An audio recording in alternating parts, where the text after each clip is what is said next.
Hey, my name is Thomas Jackson, and I'm the director of the Compassion Project. Well, actually, the Compassion Project is our organization, and we're making several films. The first film we're going to release is called A Prayer for Compassion. I was vegan for about 8 years before my daughter was born, and when my daughter was born, I saw this movie called Cowspiracy, and I saw what was happening to the planet, and I suddenly realized I could no longer be a quiet vegan. I had to become an activist.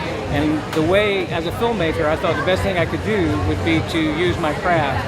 So this idea came in a meditation. I had a question years ago when I became vegan, and I became vegan because of spiritual reasons, because I was learning about kindness and about compassion at a Unity Church in New York. But when I became vegan, the people teaching me these messages weren't vegan. So it planted the seed in me about how can compassionate people who know the connectedness of all things still be participating in an industry that is causing so much suffering to the planet, to the people, and to the animals. None of this really registered, but who was I to say anything? But after my daughter was born, I had decided I had to say something. So we've been all around the globe, and we've interviewed spiritual and religious leaders and just seekers and people of faith.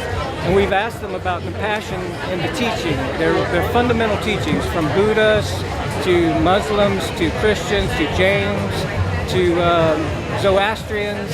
If you look at the teachings of all of these great spiritual paths, they all teach compassion, and not just compassion for ourselves and other humans and the people we know, but compassion for all of creation and for all of the animals and for our fellows who are hungry because we're feeding all of our grains to animals. So what I discovered is that, yes, all religions, all spiritual fasts are aligned with a vegan lifestyle. And so in the fall, hopefully we're going to release this film and people can come out and they can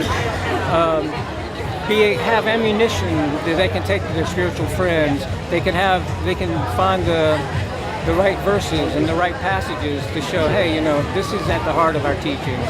So our goal is, not just the Compassion Project, but several of the people I met along the way, is to encourage and inspire spiritual and religious people who are already living compassionate lives, who are already doing good things for the planet and fellow humans, to expand their circle of compassion to include all of life, all of creation. I started this journey because I was afraid of the future my daughter had on this planet and what was happening to the environment. So I was starting for my daughter and for the animals. But at the end of this journey, what I've really come to realize is that my purpose in life is to find a way to ease unnecessary suffering. All traditions and all paths teach that there's going to be a certain amount of suffering in life. If you're going to live and breathe, you're going to suffer. But when I look around me, what I see is unnecessary suffering. And the unnecessary suffering I see is caused by the choices we make every day.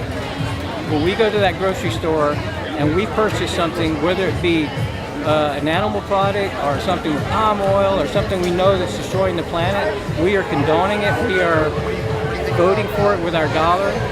And so what I would like to do is encourage all spiritual and religious people and all people in general to every day, in every choice that you make, especially when you're casting your vote with your dollar, think about it. Is this a compassionate choice? Am I making a vote for a planet that I want to leave for my children and future generation, or am I being part of the problem? Vegans, we tend